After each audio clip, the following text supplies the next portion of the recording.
నమస్కారం, నేను మీ రాపుల్ Bhaskar, I could educate.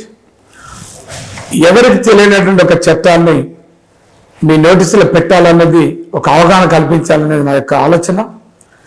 Indian సరాయిస్ act 1867 అనేటువంటి ఒక యాక్ట్ ఉంది. ఈ యాక్ట్ గురించి కామన్ మ్యాన్స్కి తెలియదు, న్యాయవాదులకు తెలియదు, ఈవెన్ జడ్జెస్ కూడా తెలియనటువంటి చట్టం ఇది. ఏంటి అంటే ఆ యొక్క చట్టం పేరు ఏంటి? ఇండియన్ సరాయిస్ యాక్ట్ 1867 అనేటువంటిది ఒక యాక్ట్ అండి. ఎవరికి తెలియనటువంటి చట్టం ఎందుకు తెలుస్తుంది? దీని మీద ప్రపంచానికి, సమాజానికి అందరికి తెలవాలని ఒక ప్రయత్నం చేస్తున్నాం. ముఖ్యంగా మనం రోజు ప్రయాణం చేస్తూ ఉంటాం. ఒక ఊరు నుంచి ఒక ఊరికి, ఒక రాష్ట్రం నుంచి ఒక రాష్ట్రానికి, ఒక జిల్లా నుంచి ఇంకో జిల్లాకి, ఒక దేశం నుంచి ఇంకో దేశానికి రకరకాల ప్రయత్నాలు చేస్తూ ఉంటాం. పట్టణాల్లో పోతుంటాం, సిటీలకు పోతుంటాం, రాష్ట్ర హెడ్ క్వార్టర్కి పోతుంటాం. పోయినప్పుడు మన చేతిలో మనకి ఏదన్నా వాష్రూమ్స్ అవసరం వస్తాయి, లేదు మంచినీళ్ళు అవసరం వస్తాయి. ఎక్కడ కొనుక్కొని తాగాల్సినటువంటి పరిస్థితి లేదు. వాష్రూమ్స్ వస్తే ఎక్కడో పబ్లిక్ టాయిలెట్ దాకా పోవాలి.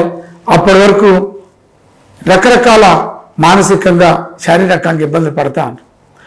వీళ్ళందరినీ రక్షించాలన్న ఒక ఉద్దేశంతో 1867లో ఇండియన్ సరాయిస్ యాక్ట్ అనేటటువంటి ఒక యాక్ట్ని అప్పుడున్నటువంటి గవర్నమెంట్ తేవడం అనేది జరిగింది.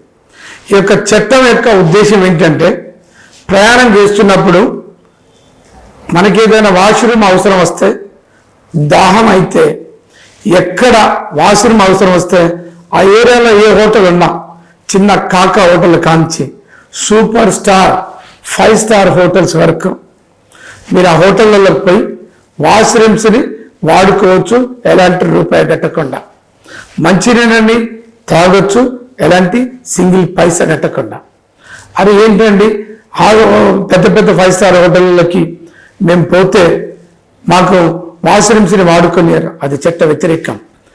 మీరు ఏదైనా చిన్న హోటల్ కాంచి 5 స్టార్ హోటల్ వరకు, లేదు 10 స్టార్ 20 స్టార్ హోటల్ వరకు కూడా హోటల్స్ ఉంటాయి, వాష్రూమ్ అవసరం ఉంటుంది. మీరు బోండి వాటిని ఉపయోగించుకోండి.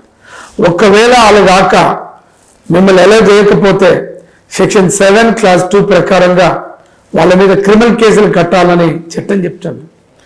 హోటల్ మేనేజ్మెంట్ యొక్క బాధ్యత ఏంటంటే, ఏ వ్యక్తి అయినా వాష్రూమ్స్ అవసరం ఉన్నప్పుడు పోతే వాళ్ళకు వాష్రూమ్స్ వాడుకోవడానికి అవకాశం ఇవ్వాలి. అలాగే మంచినీళ్ళు, వాటర్ తాగాలి, దాహం వేస్తుంది, వాటర్ తాగాలని ఆయన దగ్గరికి పోతే ఆ హోటల్ వాళ్ళు వాటర్ ప్రొవైడ్ చేయాలి. మీరు మా హోటల్లో టిఫిన్ తింటున్నాం, బిర్యానీ తింటున్నాం, లేదు పుల్కాలు తింటున్నాం, లేకపోతే ఇంకేమైనా రకరకాల తింటే తప్ప మేము వాటర్ మాత్రం ప్రొవైడ్ చేస్తాం, వాష్రూమ్స్ ప్రొవైడ్ చేస్తాం అనేటటువంటి అధికారం హోటల్స్ వాళ్ళకు లేదు. ఒక్కవేళ అట్లా ఎవరైనా డిటైన్ చేస్తే మీరు ఒక న్యాయవాదిని పెట్టుకోండి, ఒక కంప్లైంట్ ఇవ్వండి. వాళ్ళ మీద సెక్షన్ 7 క్లాస్ 2 ప్రకారంగా క్రిమినల్ కేసులు పెడతారు, శిక్షకు అర్హులు అవుతారు. Thank you.